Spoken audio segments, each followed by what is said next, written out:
তো সুনির্দিষ্ট পত্রিকার আইন, এখান থেকে কোনো অপশন থাকবে না, একটা প্রশ্ন থাকবে, আপনাদেরকে এটার উত্তর করতে হবে। আর দেওয়ানি থেকে দুইটা, টোটাল তিনটা থেকে দুইটা উত্তর করতে হবে।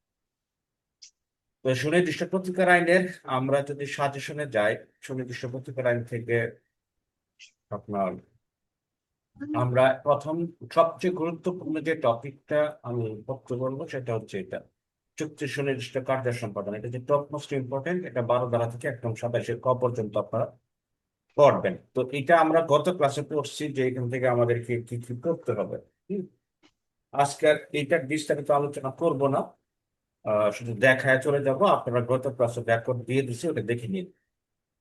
তো এখানে আমরা প্রথমত দিয়েছি যে যাদের ক্ষেত্রে চুক্তি সুনির্দিষ্ট কার্য সম্পাদন প্রতিকার প্রদান করা সম্ভব, এটা আমি এবার সবচেয়ে গুরুত্বপূর্ণ টপিক হিসেবে আপনাদেরকে বলছি, এবং গত ক্লাসে এটা সুন্দর করে বুঝায় পড়ায়ও দিচ্ছি। 23 আর 24 ধারাটা এটাকে আবার দেখাইছে এখানে যে যাদের ক্ষেত্রে চুক্তির সুনির্দিষ্ট প্রতিকার প্রদান করা সম্ভব, মানে যারা একটা চুক্তির সুনির্দিষ্ট প্রতিকার পেতে পারে, আর একটা হচ্ছে যারা পেতে পারে না। এটা হচ্ছে 24 ধারা, যারা পেতে পারে না। তাহলে কারা পেতে পারে আর কারা পেতে পারে না, এটা হচ্ছে কি 23 আর 24 ধারা, এটা খুবই গুরুত্বপূর্ণ। আর যেসব ক্ষেত্রে চুক্তি বাস্তবায়ন সম্ভব, এটা হচ্ছে 12 ধারা, আর যেসব ক্ষেত্রে সম্ভব না, এটা হচ্ছে 21 ধারা। যাদের বিরুদ্ধে চুক্তি কার্যকর করা যায় এটা 27, যাদের বিরুদ্ধে করা যায় না এটা হচ্ছে 28। তাহলে এই তিনটা, চার, 6টা ধারা থেকে আপনার একটা প্রশ্ন হতে পারে এই প্রশ্ন। এবং এই প্রশ্নটা আমরা কিভাবে করবো এটা আমরা গত ক্লাসে অনেক আলোচনা করেছি। তারপরও আবারও আজকে বলে দিচ্ছি, যেহেতু আজকে আরেকটা রিভিউ দিব আমরা। ধরেন যে এটা কি আমি বলছিলাম, আবার সবাই একটু শুনেন, এটা একটা বাড়ি। এই বাড়িটা বিক্রি হবে, এখানে দুইটা পক্ষ। এক পক্ষ বাড়িটা বিক্রি করবে, আরেক পক্ষ বাড়িটা ক্রয় করবে। তো এই বাড়ি বিক্রিটা এটা হচ্ছে একটা বৈধ চুক্তি। তাহলে বাড়ি বিক্রি আপনার এই পক্ষ বিক্রি করতে চাচ্ছে, আপনার বিক্রেতা বিক্রি করতে চাচ্ছে, ক্রেতা কিনতেছে না চুক্তি হওয়ার পরে। তো বাড়ি বিক্রির চুক্তি যেহেতু একটা বৈধ চুক্তি, তাহলে এটা আমরা 12 ধারা দিয়ে চুক্তি বলবৎের মামলা করতে পারি। আর বাড়ির জায়গায় যদি জুয়া হইতো, তাহলে সেটা আপনার ওই চুক্তিটা কি মামলা করা যেত না। 21 ধারা দিয়ে এটা বলছে যেসব ক্ষেত্রে মামলা করা যায় না, আর যেসব ক্ষেত্রে করা যায়, বাড়ি বিক্রি এটা করা যায়। তাহলে ক্ষেত্রটা মাঝখানে রাখবেন, তার মানে ক্ষেত্রটা মাঝখানে মানে হচ্ছে 12 আর 21 হচ্ছে মাঝখানের বিষয়। দুইটা পক্ষের মাঝখানের বিষয় 12, হয় 12 দ্বারা দিয়ে করব, আর না হয় 21 দ্বারা দিয়ে করতে পারবো না। এই দুইটা ফ্যাক্টর যে কোনো একটা ফ্যাক্ট ঘটবে। এটা হচ্ছে যেসব ক্ষেত্রে করা যায়, যেসব ক্ষেত্রে করা যায় না, কি চুক্তির সুনির্দিষ্ট বাস্তবায়ন। আর হচ্ছে যদি বিক্রেতা বেচতে চায়, ক্রেতা না কিনতে চায়, তাহলে বিক্রেতা ক্রেতার বিরুদ্ধে মামলা করবে, এটা খুবই সিম্পল। আবার ক্রেতা কিনতে চায়, বিক্রেতা বেচতে চায় না, তখন ক্রেতা বিক্রেতার বিরুদ্ধে মামলা করবে। তাহলে মাঝখানে কিন্তু ঘটনাটা থেকেই যায়। তো মাঝখানের বিষয়টা 12 আর 21 ধারা দিয়ে ফয়সালা হবে, আর বাকি বিষয়টা সিচুয়েশন ডিমান্ড করবে যে কারা আপনার মামলার বাদী হবে, কারা মামলার বিবাদী হবে। এটা আগে থেকে বলা যাবে না। কে চুক্তি ভঙ্গ করতেছে, according to based on situation it will be determined কে আপনার মামলা করবে, কার বিরুদ্ধে করবে। তাহলে দেখেন কে মামলা করতে পারে, এটা হচ্ছে 23 ধারাতে বলছে কে কে মামলা করতে পারে, মানে চুক্তির সুনির্দিষ্ট বাস্তবায়ন কারা পেতে পারে। অথবা প্রশ্ন এইভাবে আসতে পারে, কাদের অনুকূলে চুক্তির সুনির্দিষ্ট বাস্তবায়ন আদালত দিতে পারে। অথবা প্রশ্ন আরো ঘুরাইয়া আসলেও, আপনার ক্ষেত্র থাকলেই যে 12 আর 21 যাবে সেটা না, কাদের ক্ষেত্রে। তার মানে কি ব্যক্তিকে ইন্ডিকেট করতেছে, ওই যে চুক্তির দুইটা পক্ষের কাকে সাপোর্ট দিচ্ছে, এটা 23 ধারা। আর আপনার কারা পারতেছে না বা কাদের অনুকূলে চুক্তি সুনির্দিষ্ট বাস্তবায়ন সম্ভব না, এটা হচ্ছে 24 ধারা। এটা যেন কোনোভাবেই না ভুলেন। এখান থেকে একটা প্রশ্ন আমি যেন দেখতে পাচ্ছি যে আসবে, 23, 24, 27, 28, এই দুইটা জায়গা থেকে। আর 12, 21 তো অনেকবার আসছে, এটা এত আসতেছে যাদের আমার। ক্যামেরা ক্যামেরা অন আছে ক্যামেরা অফ করেন প্লিজ। হ্যাঁ, ক্যামেরা অফ করে দেন, ক্যামেরা তো দরকার নেই। ঠিক আছে, ক্যামেরা অফ করে দেন। আচ্ছা, তাহলে এই হচ্ছে আপনার বিষয়। আর 27 ধারাতে কি বলছে, কাদের বিরুদ্ধে চুক্তির সুনির্দিষ্ট বাস্তবায়নের মামলা করতে পারবেন, 28 বলছে কাদের বিরুদ্ধে করতে পারবেন না। এই হচ্ছে আপনার 27 আর 28, ঠিক আছে, কাদের বিরুদ্ধে করা যাবে। তো যে চুক্তি মানবে না তার বিরুদ্ধে করবেন 27 ধারা শুল্ক বিষয়। আর 28 ধারা কাদের বিরুদ্ধে করা যায় না। আপনি যদি প্রতারণামূলক ভাবে কাউকে কোনো কিছু বিশ্বাস করান, বা সেখানে যদি আপনি কম দেন, কি জানি প্রতিদান কম দেন, তাহলে তো তাদের বিরুদ্ধে আপনি মামলা করতে পারবেন না। এই হচ্ছে 27 আর 28 মূল বক্তব্য। যাই হোক, এটা আমরা গত ক্লাসেও পড়ছি, আজকে আমার একটু রিভিউ করে দিচ্ছি যাতে আপনার বারবার বলতেছি না বলুন, তারপর না বলুন। এই জায়গা থেকে একটা প্রশ্ন আসবেই আমার মনে হচ্ছে। আর ক্যামেরাগুলো বন্ধ করে ফেলেন, হ্যাঁ, সবাই ক্যামেরাগুলো বন্ধ করে ফেলেন। আচ্ছা, নেক্সট। তাহলে আমাদের এটা 100% ইম্পর্টেন্ট, এটা আমরা পড়ে ফেলছি। তারপরে আমি যে টপিক দিয়েছি সেটা হচ্ছে টপিক 2, এটা হচ্ছে লিখিত টপিক 1। হ্যাঁ, সাজেশনটা আমি দিব আপনাদেরকে 1 থেকে 5 তারিখের মধ্যে। আর এখন যে নোটটা দিয়েছি ওইটা থেকে পড়তে থাকেন, ওই নোট ভালো করে পড়লেই সাজেশন আপনার কাছে কিছুই মনে হবে না। এমসিকিউ যেরকম একটা শর্ট সাজেশন দিয়েছি, রিটেনেরও এরকম 70-80 বছর একটা সাজেশন দিব।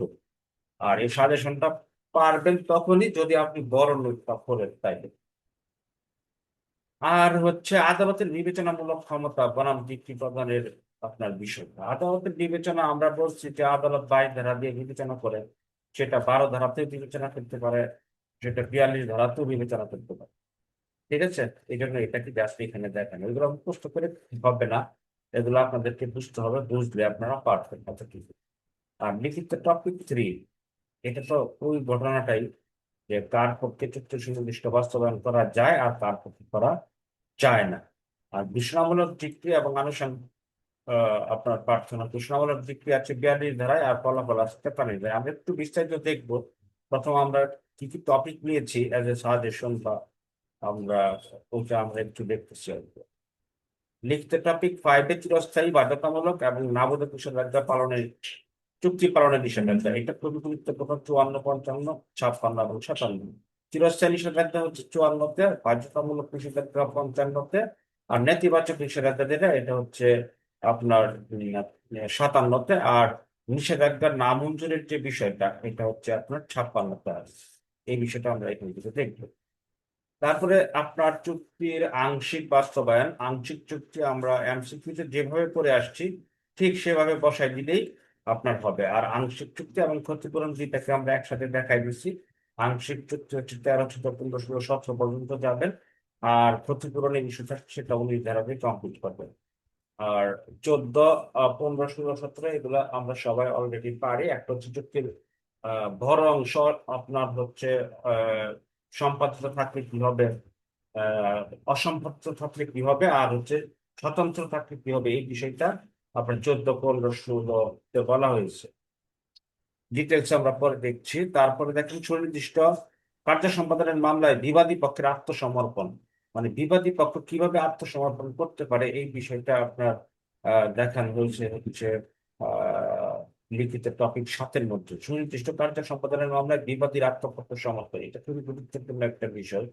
বিবাদী কিভাবে আত্মপক্ষ সমর্পণ করতে পারে, এটা অনেকের বুঝতে অসুবিধা হয়, তো এটা একটু বুঝলে ভালো করে বুঝবেন। যে 21 ধারাতে ধরেন যে দুই পক্ষ, আপনার এটা একটা পক্ষ এটা একটা পক্ষ, একটা গরু বিক্রির চুক্তি করছে, ঠিক আছে, একটা গরু বিক্রির চুক্তি করছে, ধরেন এটা একটা গরু, ঠিক আছে। তো এই গরু বিক্রির চুক্তি করছে, দুই পক্ষ কি করবে, গরুটা কিনবে, ঠিক আছে। তো এখন গরু অন্য জায়গায় বিক্রি করে ফেলছে, গরু খেয়ে ফেলছে, তো গরু এখন কোথা থেকে নিয়ে আসবে, এটা হচ্ছে বিষয়। তো এই গরুর আপনার বিক্রেতা, একজন হচ্ছে ক্রেতা আর একজন হচ্ছে বিক্রেতা। বিক্রেতা অন্য জায়গায় বিক্রি করে ফেলছে, আপনার সাথে 50,000 টাকা চুক্তি হয়েছে, আপনাকে গরুটা বিক্রি করবে, আপনাকে দিবে। এখন সে আপনাকে না দিয়ে গরুটা কি করছে, অন্য জায়গায় বিক্রি করছে। তো আপনি আদালতে একটা সুনির্দিষ্ট কার্য সম্পাদনের মামলা করলেন, যে আমি 50,000 টাকা দিয়েছি, আমাকে ওই গরুটা দেওয়া হোক। তো আসলে ওই গরু তো অলরেডি খাওয়া হয়ে গেছে কুরবানি জবাই করে, তো গরু দিবে কোত্থেকে? তাহলে এইখানে কি বিবাদীর আত্মপক্ষ সমর্থনের একটা জায়গা তৈরি হয়েছে, যে তাকে চুক্তি অনুযায়ী কাজটা করতে হচ্ছে না, তাকে কি ক্ষতিপূরণ দিলেই চলবে। যেহেতু এটা একটা অস্থাবর সম্পত্তি প্লাস হচ্ছে এখানে এই গরু দেওয়া সম্ভব না, আর এটা না দিলে যে একদম অপরিণীয় ক্ষতি হবে তাও না। সেই জন্য এখানে আদালত সুনির্দিষ্ট কার্য সম্পাদন না করে ক্ষতিপূরণ দিয়ে এই জিনিসটা আপনার সমাধান করার চেষ্টা করবে। এটা হচ্ছে 21 ধারাতে বলা আছে। তাহলে এখানে বিবাদীর যেহেতু চুক্তি অনুযায়ী কাজ করতে হচ্ছে না, তাহলে এটা একটা বিবাদীর আত্মপক্ষ সমর্থনের জায়গা। তারপরে 22 ধারাতে দেখেন বিবেচনামূলক ক্ষমতা প্রয়োগ করে কিভাবে আত্মপক্ষ সমর্থনের জায়গা তৈরি হয়। যেহেতু বিবাদীর পক্ষে আপনার যায়, বিবাদীর ফেভারে যেটা যায়, এটা হচ্ছে বিবাদীর আত্মপক্ষ সমর্থন। বুঝছেন কিনা, এই বুঝতেছেন? ধরেন যে আপনি স্যার। আর হচ্ছে আহ জি স্যার। আপনার ধরেন দুইজন লোক একটা বাড়ি বিক্রির চুক্তি করছে, ঠিক আছে? মনে মেরে করেন যে চালু এটা, করেন না কেউ। মনে করেন, হ্যাঁ ক্যামেরা বন্ধ রাখেন, মনে করেন এটা হচ্ছে আপনার আপনাদের এখান থেকে একজনকে নেই, আপনারা একজনের নাম বলেন। Akhlakul Aspia. হ্যাঁ, Akhlakul Aspia. আচ্ছা আপনার, আপনি এই আপনার, ঠিক আছে, মনে করেন যে এটা আকলাকুল সাহেব, হ্যাঁ, উনি একটা বাড়ি বিক্রি করবে, এটা হচ্ছে একটা বাড়ি, ঠিক আছে? আর এটা মনে করেন যে আরেকজন নাম বলেন। সাদিক জি, সাদিক না সাদিক সাদিক। শহীদ আশফাল। সাদিক, সাদিক কি সিলেটের? ইয়েটা ওকে, তাহলে আপনারা দুইজন, হ্যাঁ, এই বাড়ি বিক্রি নিয়ে আপনার চুক্তি করছেন। আকলাকুল যে সাহেব ভাই আছে, উনি হচ্ছে বাড়িটা বিক্রি করবেন, ঠিক আছে? খেয়াল করে শুনেন, এগুলা কিছু কিছু জিনিস আছে আপনার মুখস্থ করে হবে না, এগুলা কিন্তু কনসেপচুয়াল কোশ্চেন। আপনার দেখা যায় 5-6 লাইন লিখলে আপনি মার্ক পেয়ে যাচ্ছেন শুধু বুঝে লিখলে। আকলাকুল সাহেব একটা বাড়ি বিক্রি করবে আর সাদিক সাহেব সেটা কিনবে। তো আকলাকুল আর সাদিকের মধ্যে একটা চুক্তি হইলো, কি চুক্তি? বাড়ি বিক্রির চুক্তি। আচ্ছা, তো আকলাকুল সাদিকের সাথে চুক্তি করছেন। আকলাকুল দেখা যায় যে বাড়ি বিক্রির চুক্তি করার পরে 10 দিন পরে আকলাকুল সাহেব মারা গেছে। হুম, এটা হচ্ছে আমার পড়ানোর সুবিধার্থ, হ্যাঁ। আকলাকুল সাহেব কি করছে? মারা গেছে। তো আকলাকুল সাহেবের বউ আছেন, মনে করেন মিতা। এখন আফলাকুল সাহেবের ওয়াইফ কে বলতেছে সাদিক সাহেব যে আপনার হাজবেন্ড তো আমার সাথে একটা চুক্তি করছিল বাড়িটা বিক্রি করবে, আমিও তো টাকা টাকা রেডি করছি, এখন আপনি বাড়িটা আমাকে লিখে দেওয়ার বা আমাকে ছাড়ার ব্যবস্থা করেন। মিতার কাছে গিয়ে বলবো। তো মিতা বলতেছে, বলেন কি, আমি তো জানি না, আমার হাজবেন্ড যদি বাড়ি বিক্রি করার চুক্তি করে থাকে, আমাদের তো আর কোনো বাড়ি নাই, আর কোথাও যাওয়ার জায়গা নাই, এই বাড়ি বিক্রি করলে কি করতে আমাদেরকে রাস্তায় দুষ্ট। ঠিক আছে, এটা কে বললো? মিতা বললো। তো সাদিক সাহেব শুনলো না, সাদিক সাহেব আদালতে গিয়ে মামলা করবে। তো আদালত কি সাদিকের পক্ষে রায় না দিয়ে মিতার পক্ষে রায় দিতে পারে, অ্যাকর্ডিং টু সেকশন কি 22। যেহেতু এখানে হচ্ছে আপনার কি হয়েছে, এখানে হচ্ছে আপনার এই মিতার জন্য বিষয়টা খুব কষ্টকর হয়ে যাচ্ছে। মিতার জন্য আপনার চুক্তি অনুযায়ী কার্য সম্পাদন করলে, ঠিক আছে, চুক্তি অনুযায়ী কার্য সম্পাদন করলে মিতার জন্য কি হয়ে যাচ্ছে, খুবই কষ্টকর হয়ে যাচ্ছে। আর এইটা যদি খুব কষ্টকর হয়ে যায়, যেহেতু মিতার আর কোনো জায়গা নাই, মিতার যদি আরো 8-10টা বাড়ি থাকতো, তাহলে কিন্তু আদালত সাদিকের পক্ষে রায় দিত। তখন আদালত কি মিতাকে বলবে না যে বাড়িটা তুমি কি করো, বিক্রি করে দাও। তাহলে কি এটা বিবাদীর আত্মপক্ষ সমর্থনের জায়গা তৈরি হয়েছে না বিবাদীর জন্য? ইয়েটা বুঝছেন কিনা? মানে বিবাদীর ফেভারে গেছে না,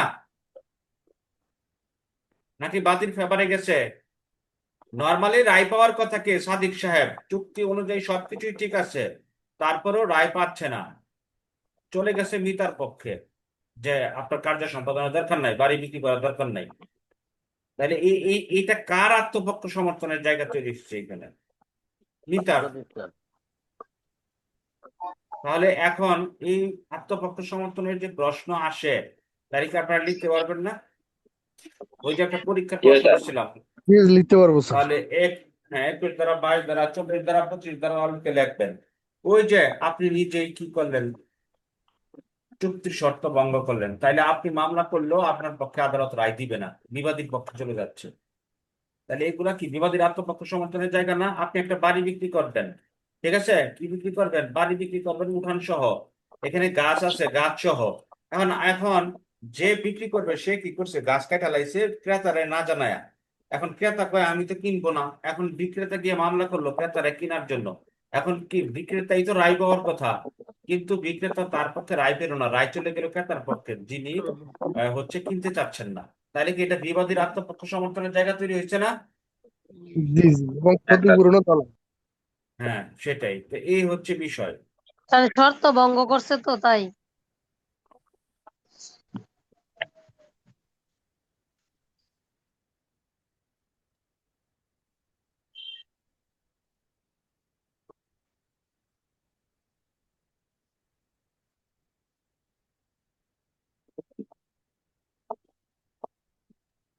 আচ্ছা, বুঝতেছেন বিষয়গুলা? জি স্যার, বুঝতেছি। জি স্যার। আবার একটু রিপিট করুন।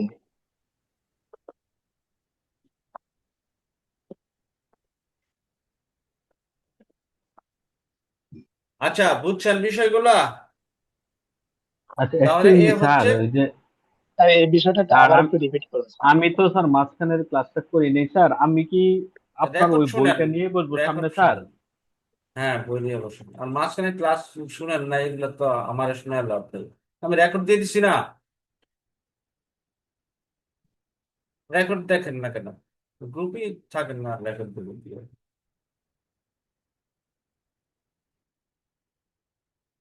রেকর্ড ওই দিনই সাথে সাথে দিয়ে দিলাম, তো রেকর্ডটা দেখে দিবেন না? বলেন।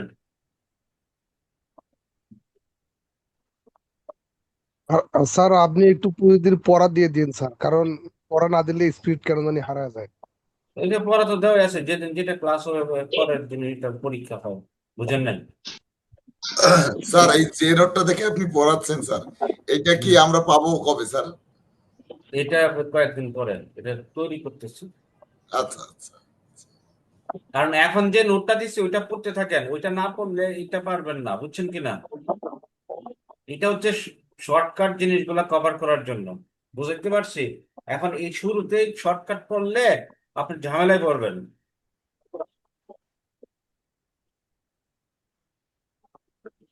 আচ্ছা, তারপরে দেখেন আত্মপক্ষ সমর্থনের যে জায়গাটা, এটা আমরা বুঝে গেছি। বিবাদীর আত্মপক্ষ সমর্থন কিভাবে হয়, কিভাবে সে করবে, মানে যেগুলো বিবাদীর ফেভারে যায়, মানে বাদীর বিপক্ষে চলে যায়, এটি বিবাদীর আত্মপক্ষ সমর্থনের জায়গা তৈরি হয়। তাহলে এই হচ্ছে আপনার এই এই প্রশ্নটা আপনারা এইভাবে কমপ্লিট করবেন। এগুলো আসে অনেক সময়, এখন যেহেতু আপনার ক্রিটিক্যাল প্রশ্ন আসতেছে, হ্যাঁ, আপনাকে সেভাবে প্রস্তুতি নিতে হবে, যাতে একটু ঘুরায় পেঁচায় প্রশ্ন করলে আপনি পারেন। ওই গদ বাঁধা ওই বিগত সালের প্রশ্ন সব করে ফেললেন, আপনি একটু চিন্তা ভাবনা না করে তাহলে হবে না, একটু চিন্তা ভাবনা করে পড়েন। আচ্ছা, দলিল বাতিল এবং আদালতের ক্ষমতায়, এটা দলিল বাতিল তো আমরা 39 থেকে শুরু, 39, 40, 41, এটা আমরা গত ক্লাসেও ওখানকে দলিল বাতিলের যে বেসিক পার্টটা ওইটা পড়াই দিচ্ছি। এখন আপনি একবার রিডিং দিলেই পারবেন, লিখতে তো আমি সব পড়াবো না, আমি যদি শুধু আপনাকে একটা প্ল্যাটফর্মে উঠাই দিব, আর বাকি কাজটা আপনি নোট থেকে করে ফেলবেন। যে নোটটা আমি অলরেডি সবাই পেয়ে গেছেন, সবাই পাইছেন না? কেউ বাদ আছেন নোট পাওয়া? অলরেডি সবাই পেয়ে গেছেন, তাই না? ওখান থেকে দেখে শুরু করুন। আচ্ছা, তো এখন দলিলের ক্ষেত্রে আমি কিছু বিষয় বলছিলাম, আমি আজকে আবার ভাই ভাই রিপিট নোটের করছি। ব্যাপারে একটু কথা বলবো, একটা মিনিট, জাস্ট একটা। হ্যাঁ, বলেন। ওই যে আমরা যে নোটটা নিয়েছি ওটার সাথে আপনার ওই যে যে পিডিএফ দিছিলেন ওই দুটো একটু ব্যতিক্রম আছে আর কি। পিডিএফ তো, নোটের পিডিএফ তো দেয়নি। কয়েকটা কোশ্চেনের যে পিডিএফ ওগুলা তো দিছিলেন আর কি। এমনি ক্লাসের ইয়েতে দিছি, ওগুলা আমরা ওই যে এই ইয়েতে দিয়ে দিব, ওই যে এখন যেটা দেখছেন এরকম শর্ট ইয়েগুলা এখন ইয়েতে পাবেন। ওখানে যেগুলা দিয়েছি এগুলো সম্পর্কে একটু ধারণা নেন। আচ্ছা, দলিলের যে বিষয়টা, আমরা এখান থেকে বেসিক যে বিষয়টা আপনার বলছিলাম দলিলের ক্ষেত্রে, হ্যাঁ, যে একটা দলিল আপনার প্রতারণামূলক ভাবে সম্পাদিত হইলে সেই দলিলটা বাতিল করার ইস্যু থাকে। ধরেন 10 বছর 20 বছর ধরে প্রতারণামূলক দলিল চলে আসছে, সেইটাই সঠিক বলে আমরা জানতেছি, যখনই আমাদের ব্যাঠিক ধরা পড়লো ভয়েডেবল হয়ে যায়, তখন মানে বাতিল যোগ্য হয়ে যায়। দলিলটা বাতিল যোগ্য হলে দলিল বাতিলের মামলা করতে হবে, পাশাপাশি ঘোষণামূলক চাইতে হবে। তার মানে 39 আর 42 একসাথে চলে আসছে।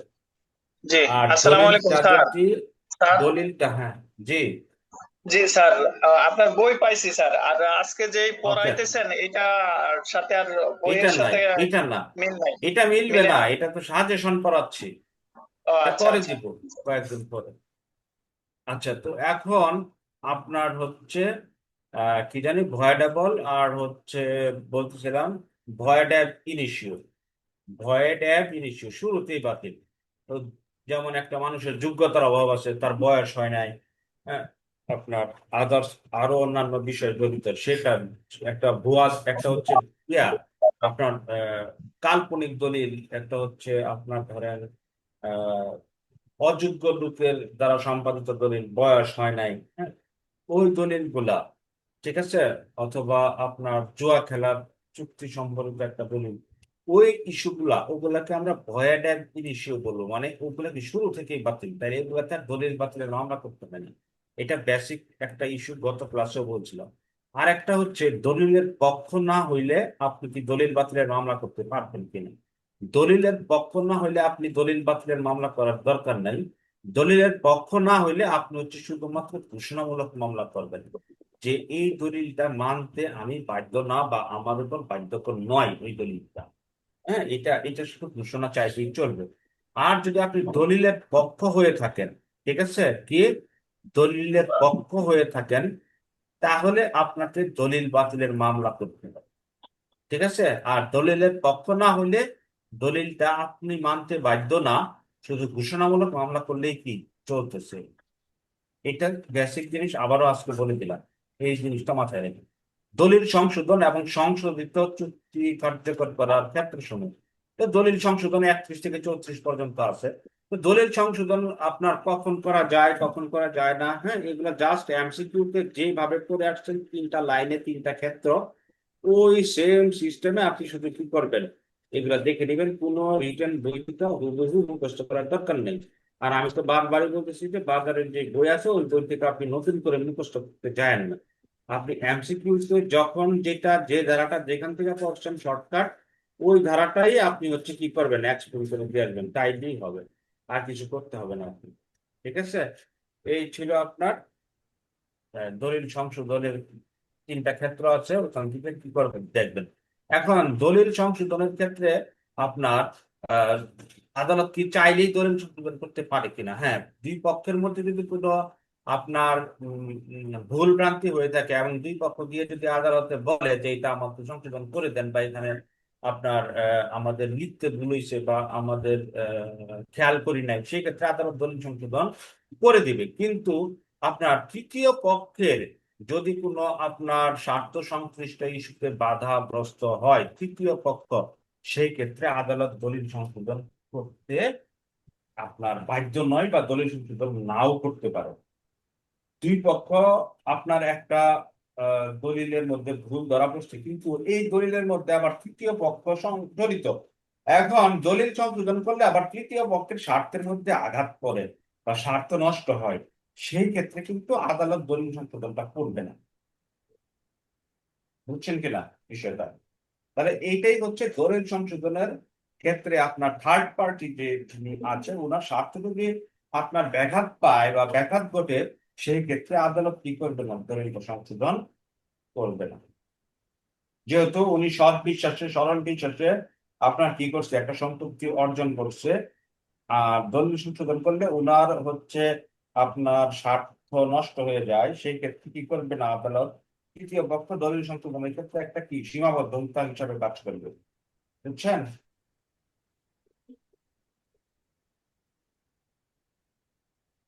মনে করেন আপনারা দুইজনে, আপনি আর হচ্ছে আপনার আরেক বন্ধু, আমি একটা উদাহরণ দিই তাহলে বুঝবেন, নাহলে তো বুঝবেন না। দেখেন সেখান থেকে কিন্তু প্রবলেম আসতে পারে, অথবা এমসিকিউতে স্যার এগুলা, এই প্রশ্নটা আসছে না মনে হয়।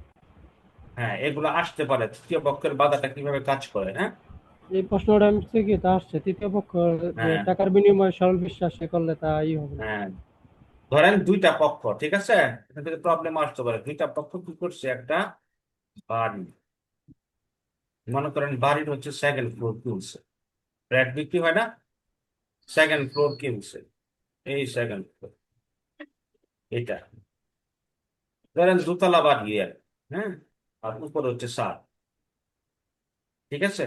তো এখন আপনার এই দুই দুই লোক মিলে কি করছে, আহ, একটা বাড়ি বিক্রির কি করছে, ফ্ল্যাট বিক্রি করছে সেকেন্ড ফ্লোর।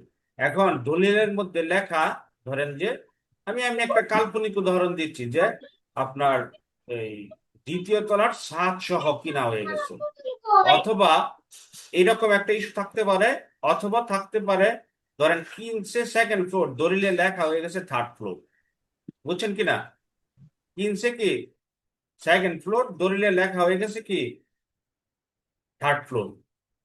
তো এখন থার্ড ফ্লোর মনে করেন আবার আরেকজনের কাছে ওই মালিক বিক্রি করে দিতে রাখছে, এখন আপনার সেকেন্ড ফ্লোর আবার আরেকজনের কাছে বিক্রি করে ফেলছে। আমি বুঝাতে পারতেছি কিনা, ধরেন এটা একটা বাড়ি, আবার খেয়াল করেন দুইটা উদাহরণ দিচ্ছি, এটা একটা বাড়ি, সেকেন্ড ফ্লোর আপনার কি হয়েছে, বিক্রি হয়েছে, ফ্ল্যাট দ্বিতীয় তলা, দ্বিতীয় তলার ফ্ল্যাটটা বিক্রি হয়েছে, এখন দলিলে লেখা হয়ে গেছে তৃতীয় তলার ফ্ল্যাট বিক্রি হচ্ছে। এখন বা যিনি হচ্ছে এটা ডেভেলপার বা মালিক, উনি কি করছে, আপনার এই দ্বিতীয় তলা আবার আরেকজনের কাছে বিক্রি করে ফেলছে, ওই লোকও জানে না, সরল বিশ্বাসে কিনছে। এখন দ্বিতীয় তলার ফ্ল্যাট একজনের কাছে বিক্রি করছেই, দলিলে লেখা হয়ে গেছে তৃতীয় তলা, এখন আপনার দ্বিতীয় তলার সংশোধন চাচ্ছে দ্বিতীয় তলা যিনি কিনছে।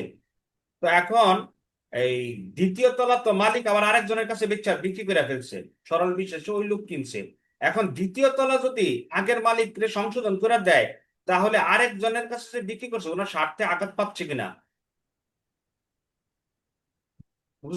বুঝতেছেন? হ্যাঁ হ্যাঁ পাচ্ছে। আপনাদের এখান থেকে একজন আসেন, আমি এটা বুঝাই। দ্বিতীয় তলার ফ্ল্যাট কিনছে কে, আমি বিক্রেতা, অশোক, অশোক দা। অশোক, অশোক ভাই দ্বিতীয় তলার, অশোক ভাইয়ের কাছে মালিক লেখা দিছে দ্বিতীয় তলার ফ্ল্যাট বিক্রি করছে, আসলে ফ্ল্যাটের দলিলে উল্লেখ করার কথা, থাকার কথা ছিল তৃতীয় তলা, এখন ভুলে দলিলের মধ্যে লেখা হয়ে গেছে দ্বিতীয় তলা, বুঝছেন কিনা। এখন আশুক ভাই পরবর্তীতে ধরা পড়লো যে ফ্ল্যাট তো দলিলে ভুল করছে।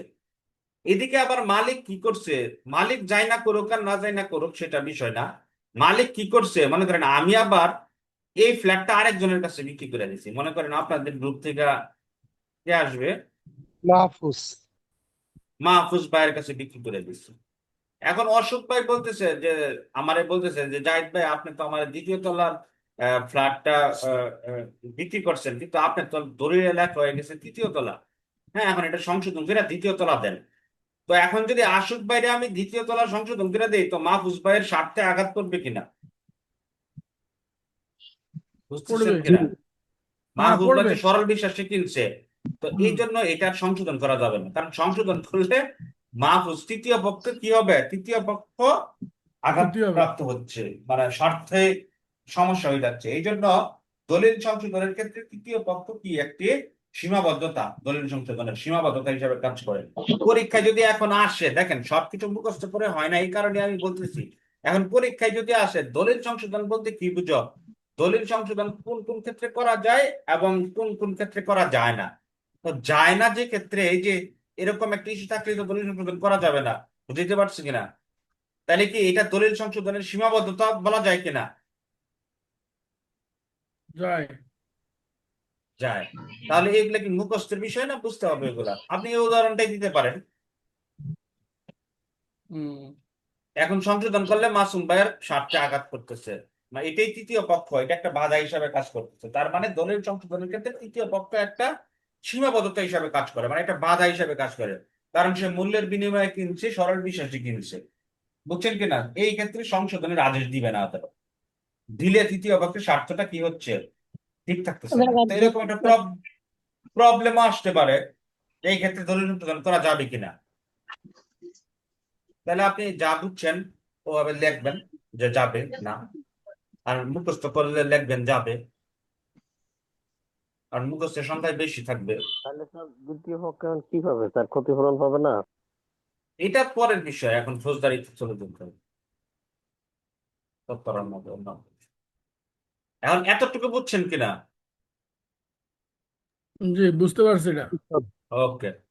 তাহলে কোন কোন ক্ষেত্রে দলিল সংশোধন করা যায়, কোন কোন ক্ষেত্রে দলিল সংশোধন করা যায় না, এই বিষয়টা আমরা বুঝে গেছি। দেখেন এভাবে বেসিক জিনিসগুলো আমরা কি করব, বুঝবো আর কি। আচ্ছা, দলিল সংশোধন।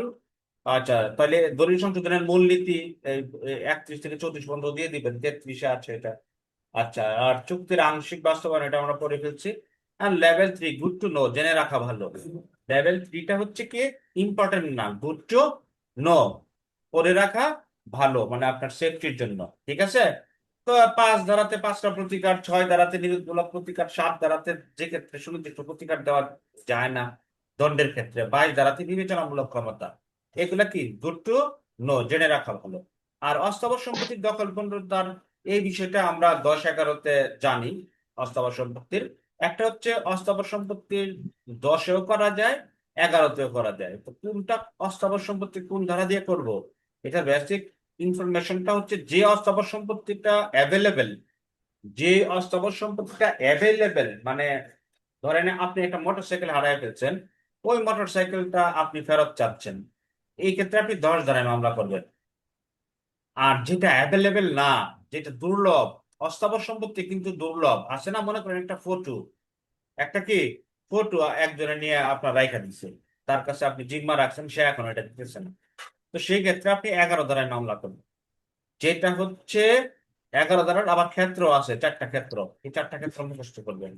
তো যেই বিষয়টা হচ্ছে দুর্লভ এবং অস্থাবর সম্পত্তি, সেটা মামলা করবেন 11 ধারায়। আর যেটা দুর্লভ না, অ্যাভেলেবেল, সেই অস্থাবর সম্পত্তির দখল পুনরুদ্ধারের মামলা করবেন 10 ধারায়। তাইলে কোথায় 10 ধারা আর কোথায় 11 ধারা, এটা কি মাথায় ঢুকছে? জি স্যার। আচ্ছা, বুঝেছি ঠিক আছে। তাহলে এগুলো বেসিক জিনিস। আপনারা দেখবেন লিখিত পরীক্ষার প্রশ্ন, ছোট ছোট প্রশ্ন আসবে আপনাদের, এই 2 লাইন 4 লাইন শেষ হয়ে যায়, এরকম প্রশ্নই আসবে ম্যাক্সিমাম। কারণ এখন ওই গদ বাঁধা মুখস্থ প্রশ্ন এরা আসবে না আমার মনে হচ্ছে। আপনার ব্রেনটাকে এরা ইয়ে করবে, ওই যে ছোট ছোট ইস্যু দিয়ে যে পরীক্ষা নিরীক্ষা করবে আমার মনে হচ্ছে। তো অতএব এইভাবে আপনারা অ্যালার্ট থাকেন। তাহলে 10 কোথায় 11 তাহলে কোথায় তো কে বলবেন প্রশ্নে স্যার একজন মনে হয় বলেন। অনেক লেজ লাগানো থাকবে। হম, 10 কোথায় 11 কোথায়? অ্যাভেলেবলের ক্ষেত্রে 10, আনঅ্যাভেলেবল অ্যাভেলেবল অস্থাবর সম্পত্তি ধারা 10, দুষ্প্রাপ্য অস্থাবর সম্পত্তি ধারা 11। ঠিক আছে। তাহলে দুর্লভ যেটা, সেটা প্রশ্ন দেখে বুঝবেন যেটা অ্যাভেলেবেল না দুর্লভ। তাহলে 10 আর 11 দুইটাই অস্থাবর সম্পত্তির দখল পুনরুদ্ধার, ঠিক কিনা? আবার স্থাবর সম্পত্তি না কিন্তু, স্থাবর সম্পত্তি তো 8-9, খেয়াল করেন এগুলা। আবার অস্থাবর সম্পত্তির যদি চুক্তি হয়, কোন একটা অস্থাবর সম্পত্তি আপনি দিবেন, চুক্তি হয়, চুক্তিতে সে আপনার ইয়ে করতেছে, তাল বাহানা করতেছে, এবং সেটা দুর্লভ, সেই ক্ষেত্রে কিন্তু আবার 11 ধারায় বলে, সেই ক্ষেত্রে কিন্তু সেটা 12 ধারায়, কারণ চুক্তির বিষয়টা 12 ধারা। আর চুক্তি না, এমনি আপনি তার কাছে একটা জিনিস রাখছেন, ঠিক আছে, সেই ক্ষেত্রে কিন্তু ওটা আপনার 11 তখন ধারায়। এটা হচ্ছে দখল পুনরুদ্ধার, আর এটা হচ্ছে চুক্তি বাস্তবায়ন। এগুলো একটু খেয়াল রাখেন, অনেকের এগুলো মাথায় থাকে না, পেঁচ লাগাই দেয় কোনটা 11 কোনটা 12। আবার অনেকে মনে করে দুর্লভ বস্তু, তাহলে 12 ধারা 11 ধারায় মেরে দিই না। যদি দখল পুনরুদ্ধারের ইস্যু না থাকে তাইলে 12 ধারায় করতে হবে, আর দখল পুনরুদ্ধারের ইস্যু থাকলে 11 ধারায়। এই জিনিসগুলো দেখেন। অস্থাবর সম্পত্তিও 12 ধারায় চুক্তি সম্পাদনের জন্য মামলা হতে পারে। মনে করেন আপনি একটা অস্থাবর সম্পত্তি, একটা দুর্লভ ছবি আপনি মেলার মধ্যে গিয়ে দেখছেন, ওই ওই ইয়েতে শোরুমে, ওরে বলছেন যে আমি এটা 4 দিন পরে কিনবো, আপনি একটা ওরে একটা ইয়ে দিয়ে আসছেন, হ্যাঁ, ও একটা চুক্তি করে আসছেন যে 4 দিন পরে আমি টাকা, অর্ধেক টাকা দিয়ে যাচ্ছে, বাকি টাকা দিয়ে আমি কি নিয়ে যাবো, এটা কি করে আসছেন, চুক্তি করে আসছেন। তো এখন সে আর দিতেছে না পারেন, তাহলে তো এখানে চুক্তির ভায়োলেশন হচ্ছে। সেক্ষেত্রে আপনি চুক্তি অনুযায়ী কার্য সম্পাদনের জন্য আপনার মামলা করবেন সেকশন 12-তে, অস্থাবর সম্পত্তি, দুর্লভ বস্তু এবং সেখানে চুক্তি বাস্তবায়নের মামলা করবেন। আর যদি দখল ফেরত দেওয়ার কোনো ইস্যু থাকে, আপনি তার কাছে রাখছেন, দেখতে দিবেন পরে এটা দিবে, এরকম কোনো ইস্যু থাকলে সেক্ষেত্রে আপনাকে সেটা 11 ধারায় মামলা করতে হবে। তাহলে অস্থাবর সম্পত্তির আপনার দখল বন্ধুত্ব 10 আর 11, আর চুক্তি সম্পাদন বা চুক্তি প্রবলের মামলা করবেন 12 ধারায়। আচ্ছা, তারপরে 18 ধারাটা আপাতত লাগবে না, এটা আমরা সেকেন্ড রিভিশনে পড়বো, এটা থেকে প্রশ্ন আসবে না। তারপর চুক্তি রদ, এটা তো আমরা সবাই জানি 35, 36, 37, স্যার 38 লেভেল 1টা একটু শো করবেন, লেভেল 1টা একটু স্ক্রিনশট নিন। আচ্ছা, এমসিকিউতে আমরা কি করছি, এগুলা করছি। আর নিষেধাজ্ঞা কখন প্রত্যাখ্যান করা যায়, করা হয় বা মঞ্জুর করা যায় না, প্রত্যাখ্যান নিষেধাজ্ঞা কখন মঞ্জুর করা যায় না, এটা হচ্ছে কত ধারা, 56 ধারা, 11টা ক্ষেত্র আছে, ওইটা আমাদের। আর হচ্ছে স্থাবর সম্পত্তির, আর এটা হচ্ছে কি just level for just at A glance, এমনি একটু ধারণা নিয়ে রাখবেন। স্থাবর সম্পত্তির দখল মালিকানা ছাড়া, মালিকানা সহ 8 আর 9, নিরোধক প্রতিকারের ধরন এবং পদ্ধতি 6 আর 52, এটা গত পরীক্ষায় আসছিল, আমি এইভাবেই পড়াইছি। অনেকে যারা মুখস্থ করছে তারা পারে নাই, আর যারা আপনার হচ্ছে বুঝে গেছে তারা 5-6 লাইন দিয়ে আসতে পারছে, তারা কিন্তু পাশও করছে, অনেক দুর্বল ছাত্র পাশ করছে। ঠিক আছে, 6 আর 52 এইভাবেই পড়াইছি আমি। তো এই 6 আর 52 এই প্রশ্নটা গত পরীক্ষায় আসছে রিটেনে, যে নিরোধক প্রতিকার বা প্রিভেন্টিভ রিলিফ বলতে কি বুঝো, প্রিভেন্টিভ রিলিফের পদ্ধতিগুলা কি কি ভাবে প্রিভেন্টিভ রিলিফ দেওয়া যায়। আমি এমসিকিউতেও পড়াইছি যে 6-এর সাথে 52 মিলিয়ে পড়বেন, কি পড়াইছি না? তাহলে 52 ধারাতে কি আছে, নিরোধক প্রতিকারের 2টা পদ্ধতি আছে, একটা হচ্ছে স্থায়ী আর একটা কি অস্থায়ী। তো আপনি জাস্ট অস্থায়ী। নিরোধক প্রতিকারের সংজ্ঞাটা দিবেন, স্থায়ী আর অস্থায়ী লিখবেন, লেখা স্থায়ী অস্থায়ী নিষেধাজ্ঞা কোথায় বলা আছে এটা লিখবেন, আর স্থায়ী নিষেধাজ্ঞা কোথায় বলা আছে এটা লিখবেন। 54 ধারায় দিয়ে 5টা ক্ষেত্র দিয়ে দিবেন, দিয়ে এই বিষয়গুলো লিখে আপনি দিয়ে আসবেন, আপনার অ্যান্সার হয়ে যাবে। এটা গত পরীক্ষায় আসছিল, জাস্ট গত পরীক্ষায়। তো এইভাবে আপনার বেসিক ক্লিয়ার থাকলে আপনি পারবেন, কোনো সমস্যা হবে না, মুখস্থ করলে কিন্তু হবে না। আর হচ্ছে সুনির্দিষ্ট প্রতিকার আইনে ক্ষতিপূরণ বা কম্পেনসেশনের যে বিষয়টা, 19 ধারাতে ক্ষতিপূরণের একটা ইস্যু আছে, চুক্তি সম্পাদন প্লাস ক্ষতিপূরণ। ওই যে 100 মণ ধানের যে একটা উদাহরণ দিয়েছিলাম, মনে পড়তেছে কিনা আপনাদের জানি না, 100 মণ ধানের একটা উদাহরণ দিয়েছিলাম, এবং সে 2 বছরের মধ্যে সেটা কি দিবে। ঠিক আছে, এখন 2 বছরের মধ্যে সে দিতে পারতেছে না, তাল বাহানা করতেছে, এবং আপনার তখন সে কি, তাকে কি করতে হবে, বিজনেস আপনার যে ইয়েটা আছে, লস আছে, সেটাও দিতে হবে। 2 বছরে মনে করেন 2 লাখ টাকা আপনার লস হবে, সেক্ষেত্রে আপনি আপনি হচ্ছে চুক্তি বাস্তবায়নের মামলা করবেন এবং তাকে বিজনেস লসটাও কি দিতে বলবেন। এই হচ্ছে আপনার বিষয়। তাহলে 19 ধারাতে আমরা ক্ষতিপূরণের ইস্যু দেখতে পাই। 21-এর 1-এ আমরা দেখতে পাই, যেখানে চুক্তি সুনির্দিষ্ট বাস্তবায়নের দরকার নাই, শুধুমাত্র কি ক্ষতিপূরণ দিলেই চলতেছে। ওই যে গরু বিক্রির যে একটা উদাহরণ দিয়েছিলাম, তার চুক্তি হয়েছে কিন্তু তারপরেও ক্ষতিপূরণ দিয়ে সামাল দেওয়া যাচ্ছে, এই ক্ষেত্রে চুক্তি সম্পাদনের দরকার নাই। এটা হচ্ছে কি অস্থাবর সম্পত্তি হইতে হবে, সেই ক্ষেত্রে সম্ভব, আদারওয়াইজ না। তারপরে 38 ধারাতে একটা ক্ষতিপূরণ আছে, 41 ধারাতে একটা ক্ষতিপূরণ আছে, দলিলে যে পক্ষ জিতছে সে পক্ষ অপর পক্ষের ক্ষতিপূরণ দিবে, যে পক্ষ হারছে তারে। তারপরে 29 ধারাতে আপনার ক্ষতিপূরণ সম্পর্কে একটা বিষয় বলা আছে, যে কোনো একটা মামলা করলে সেই মামলা যদি খারিজ হয়ে যায়, তাহলে আপনি যদি ক্ষতিপূরণ সংক্রান্ত ইস্যুগুলা আপনার হচ্ছে, যদি আপনি আপনার আর দিতে না চান, তাহলে পরবর্তীতে ক্ষতিপূরণ চেয়ে আপনি কি আর মামলা করতে পারবেন না, রেট জুডিকাটা যেটা 29। হ্যাঁ, এই যে বিষয়গুলা, এই ক্ষতিপূরণ সংক্রান্ত বিষয়গুলা এখান থেকে এভাবেও আসতে পারে। আর সোলাটিয়াম একটা বিষয় আছে, সান্ত্বনা পুরস্কার বা সান্ত্বনা বা ক্ষতিপূরণ। এখানে সোলাটিয়ামটা কি, এটা আমরা বাহির ধারাতে আমরা সবাই দেখছি, এটা একটা আর্থিক বস্তুগত ক্ষতির বাইরে মানসিক কষ্ট, দুঃখ, বেদনা যাতে না পায়, সেই জন্য সান্ত্বনা হিসেবে আদালত কি করে, তাকে কিছু ক্ষতিপূরণ দিতে বলে। এটাই হচ্ছে সান্ত্বনামূলক ক্ষতিপূরণ। এটা কখন কাকে দেয়, সুনির্দিষ্ট প্রতিকার আইনে আপনি দেখবেন 38 ধারা, তারপর সুনির্দিষ্ট প্রতিকার আইনের 41 ধারা আর আলুতে 38, 38, 40 মনে হয় না, ক্ষতিপূরণটা কি 40-এ? 41 ঠিক 40-এ, আছে। 41 41-এ। 41 স্যার 41 আচ্ছা, তাহলে ঠিক আছে। তাহলে এই যে 41 এগুলাতে কি করে চুক্তি রদ করে দলিল বাতিল করে ন্যায় বিচারের জন্য অপর পক্ষকে কি করে ক্ষতিপূরণ আপনার দিতে বলে। তাহলে এই যে ক্ষতিপূরণ এগুলা আপনার সবই হচ্ছে সান্ত্বনা পুরস্কার হিসাবে অল্প কিছু ক্ষতিপূরণ দিতে বলে। ঠিক আছে। আচ্ছা, তো নেগেটিভ যে এগ্রিমেন্ট আছে আমরা 57 ধারাতে দেখছি। আপনার ওটা থেকে গতবার একটা প্রবলেম আসছিল। তো নেগেটিভ এগ্রিমেন্ট কি একটা চুক্তিকৃত পক্ষ থাকবে, একটা হচ্ছে হাফ উচ্চক আর একটা কি না বাতিল। সুযোগ। আর আমরা হচ্ছে 15-20 মিনিট লাগে প্রবলেম গুলো দেখবো, আর আমরা 2 মিনিটে আমাদের বেসিক ধারণা শেষ করে আমরা প্রবলেমে চলে যাব। টপিক একটা 1 হাফ থেকে সূচক, 6 পর্যন্ত একটু ছবিটা একটু আরেকবার শো করবেন? আচ্ছা দিতেছি দিতেছি, আমি শেষ করি। একটা হাফ উচ্চক আর একটা কি না উচ্চক, না বুঝুন। একটা হাফ বাচক আর একটা কি না বাচক। তো আদালতে ধরেন যে আপনি কি বললেন যে আমার থিয়েটারে 1 বছর গান গাইতে হবে, অন্য কোথাও গাইতে পারবেন না। অথবা আমার কোম্পানিতে 2 বছর চাকরি করতে হবে, অন্য কোথাও করতে পারবেন না। তো আমার কোম্পানিতে করতে হবে, এখানে সে 6 মাস পরে না আসলে আমি তাকে আনতে বাধ্য করতে পারবো না। কিন্তু সে যদি অন্য কোম্পানিতে যায় ওই সময়টাতে, সেই ক্ষেত্রে আমি তাকে বাধ্য করতে পারবো যাতে সে অন্য কোম্পানিতে কি করতে না পারে, কাজ করতে না পারে। তো এই ক্ষেত্রে না আসলে তাকে নিষেধাজ্ঞা দেওয়া যাবে, আনার জন্য দেওয়া যাবে না, কারণ এটা ব্যক্তিগত দক্ষতার উপর ভিত্তি করে হয়। এখন সে অসুস্থ থাকলে সে তো আর আপনার কোম্পানিতে আসতে পারবে না।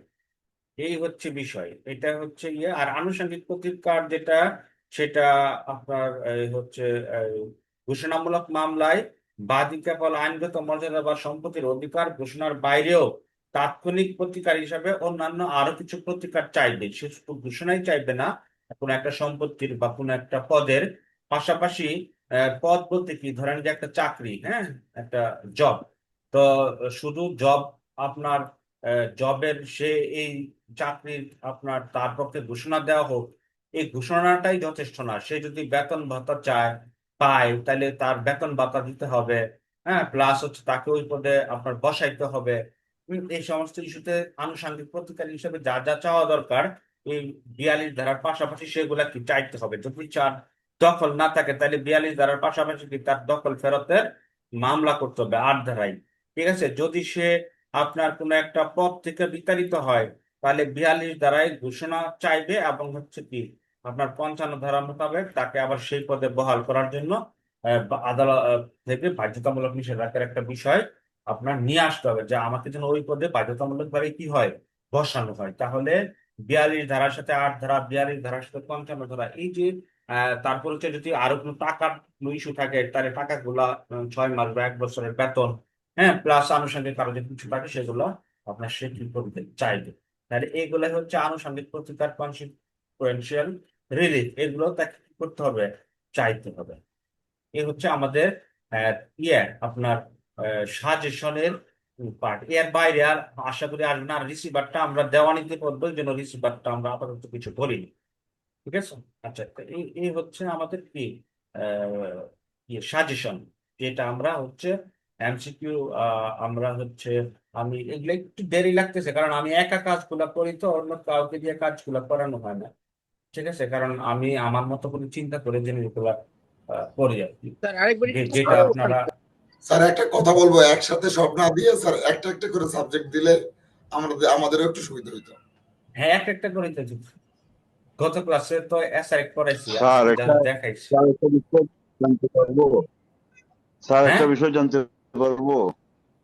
স্যার জি। একটা টপিক 1 বিষয় থেকে জানতে পারবো, 6টা যেমন স্যার ধরেন টপিক 1 আচ্ছা, থেকে 6 একজন একটা বলেন।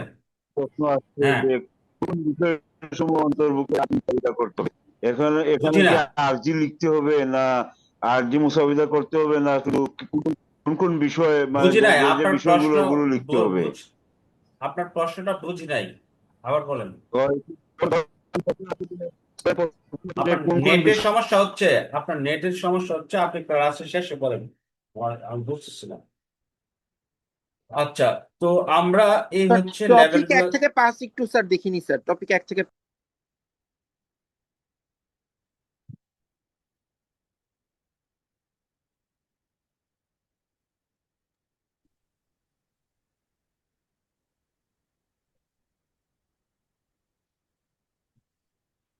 ঠিক আছে, আচ্ছা, তো আমরা এই যে টপিক গুলা আমরা পড়বো, এই টপিক থেকে কি কি প্রশ্ন হইতে পারে, ঠিক আছে? এটা আমরা টপিক ওয়াইজ আবার সাজায় দিছি। যেমন টপিক ওয়ানে দিছি সুনির্দিষ্ট প্রতিকার আইনের সংজ্ঞা, প্রকৃতি এবং সাধারণ নীতি থেকে কি প্রশ্ন হইতে পারে, এই প্রশ্নগুলা হইতে পারে।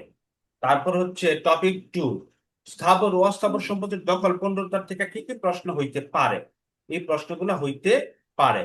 তারপরে হচ্ছে সমস্যা, প্রবলেম কি কি আসতে পারে, এই প্রবলেম গুলো আসতে পারে। যে দেখেন, সমস্যা 1, সমস্যা 2, সমস্যা 3, সমস্যা 4, সমস্যা 5। সমস্যা কোনো সমস্যা না, এই সমস্যাগুলো আপনাকে কি করতে হবে? সলভ করতে হবে। সলভ করতে না পারলে আবার আরেক সমস্যা তৈরি হবে, বুঝছেন কি না? ওই ফেসবুকে ওই দিন একটা ভিডিও দেখতেছি, ও সমস্যা নিয়ে আপনার সমাধান দিচ্ছে। সমস্যা সমস্যা যদি আপনি না সলভ করতে পারেন, তাহলে আরেকটা সমস্যা তৈরি হবে কিনা, মানে আপনার পাশ নিয়ে টানাটানি হবে। তাহলে সমস্যাকে আপনার সমস্যা দিয়ে কি করতে হবে? সমাধান করতে হবে। সমাধান না করতে পারলে আবার আরেকটা সমস্যা তৈরি হবে। আর সমস্যা সমাধান না করতে পারাটাও একটা সমস্যা, এইটা থেকে আমাদেরকে উঠে আসতে হবে। তো এই সমস্যাগুলা আপনার হচ্ছে আমরা কি করব, দেখব। তারপর টপিক থ্রিতে দেখেন, চুক্তি সুনির্দিষ্ট কার্য সম্পাদন, এইখান থেকে কি প্রশ্ন হইতে পারে দেখাই দিছি। আবার এখান থেকে আপনার কি সমস্যা হইতে পারে, ঠিক আছে? এই সমস্যাগুলো আমরা কি দেখাই দিছি। এগুলা খালি একবার রিডিং দিবেন। এটা আমি 3 তারিখে দিয়ে দিব আপনাদের।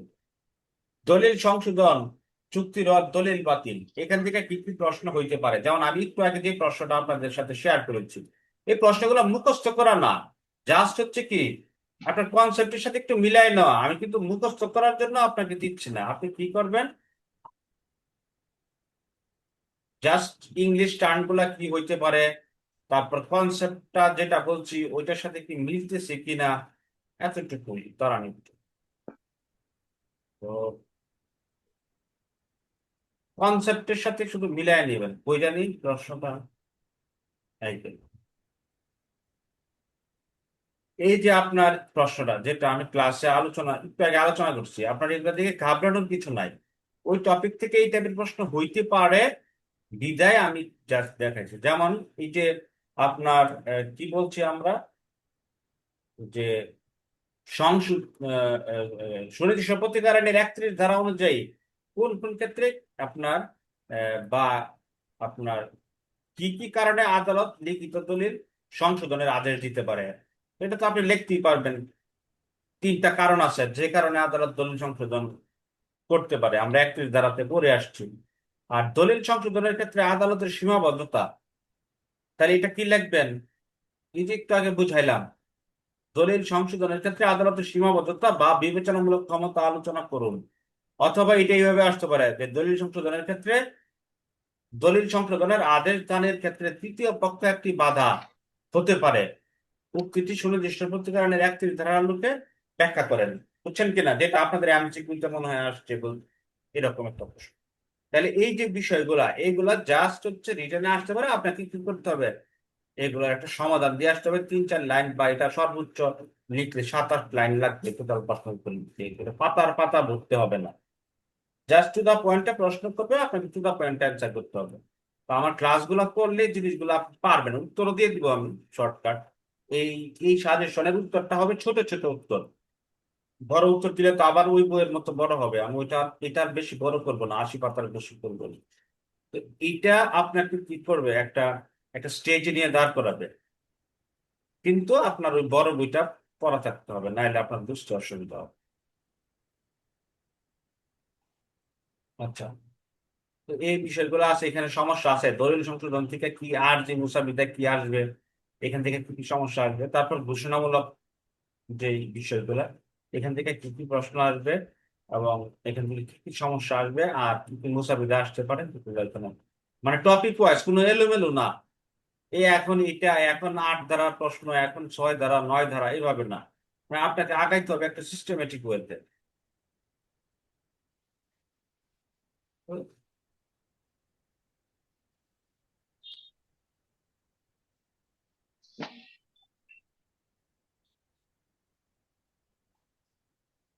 তাহলে এটা হচ্ছে ধারাওয়াইজ কি ধরনের প্রশ্ন আসতে পারে সেইটা। হ্যাঁ, আপনাদের কত যে টেকনিক আছে একটা জিনিস পড়ার জন্য, সকল টেকনিকের সমাহার করে দিব। আমি সময় পাই না দেখে, আর আমার মাথায় অনেক প্ল্যান আছে, কিন্তু সব প্ল্যান তো আসলে করার কিন্তু সময় থাকে না, কারণ কাজের ফাঁকে ফাঁকে করি।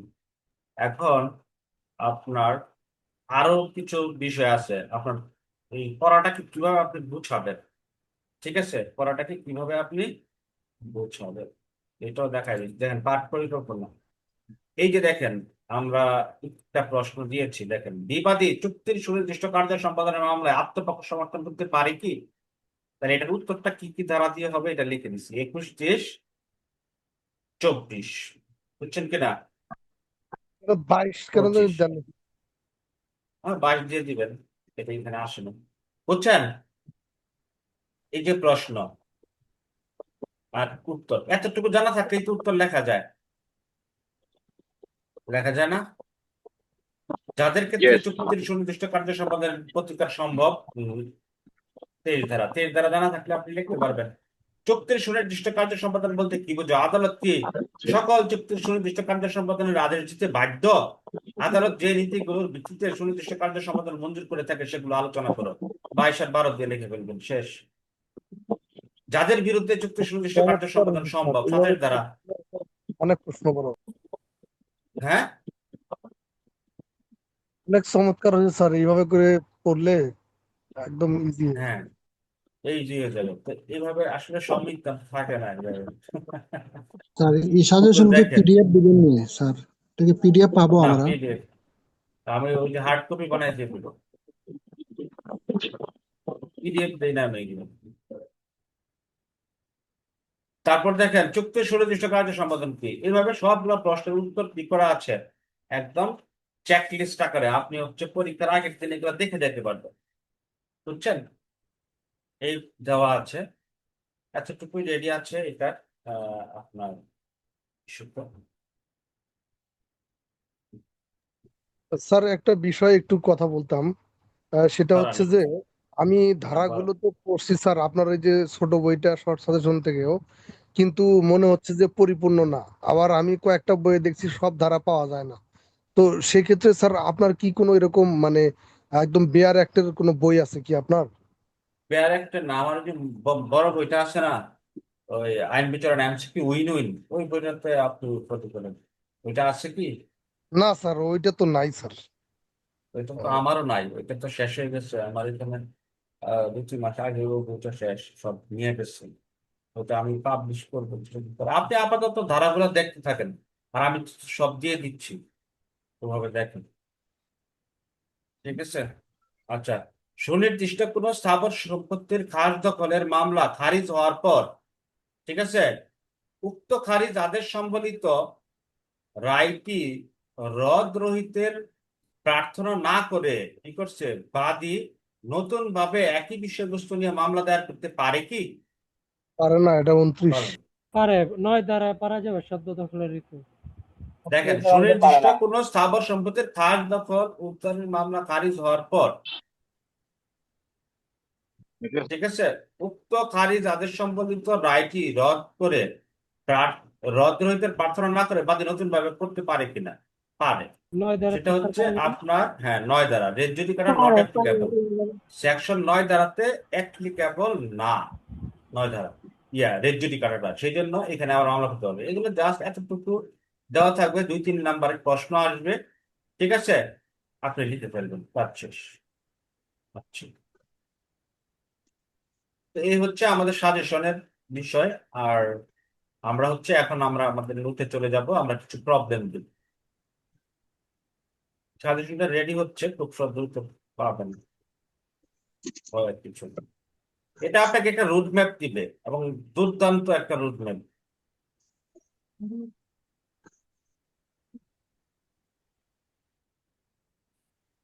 আচ্ছা, তো আমরা অ্যাজ সাজেক্টেড,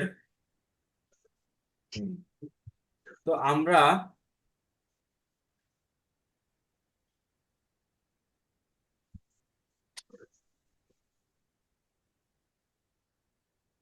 আপনারা টেনশন করিয়েন না, টেনশন করলে তো আপনাদের সমস্যা হয়ে যায়। আপনার আপনি স্বাভাবিক গতিতে পড়ে যান।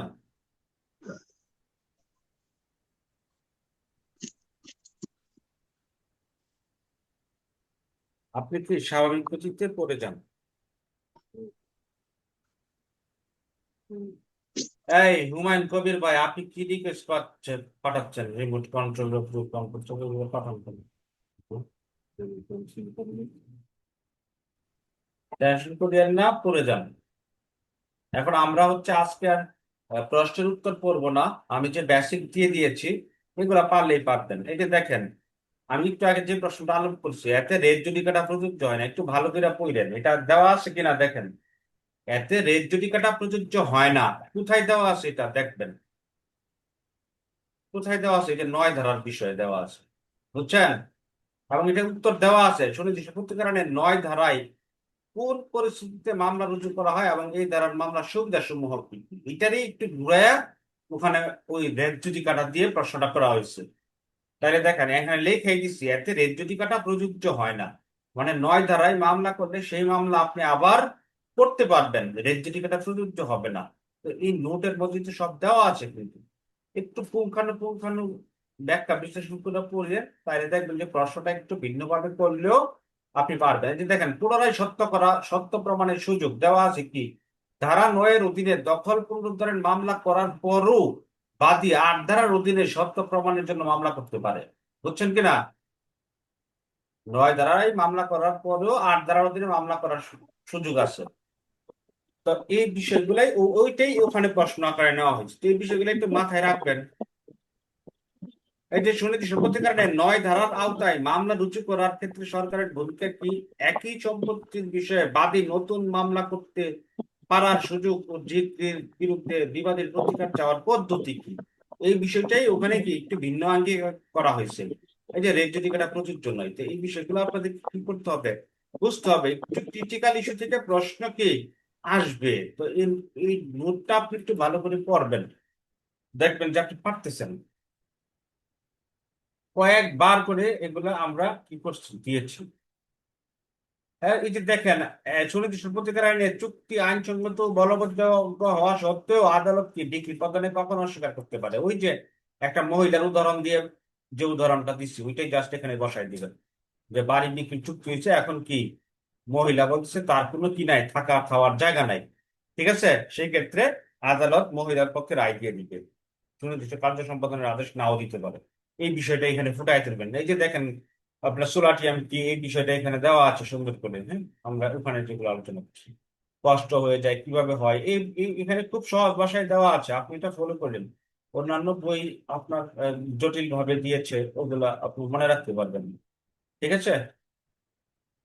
আচ্ছা, এখন আমরা প্রবলেম দেখবো। হ্যাঁ, আর নোট যারা নেন নাই এখনো দ্রুত নিয়ে নেন, এটা ভালো হবে। আর যারা নিচ্ছেন তারা পড়তে থাকেন।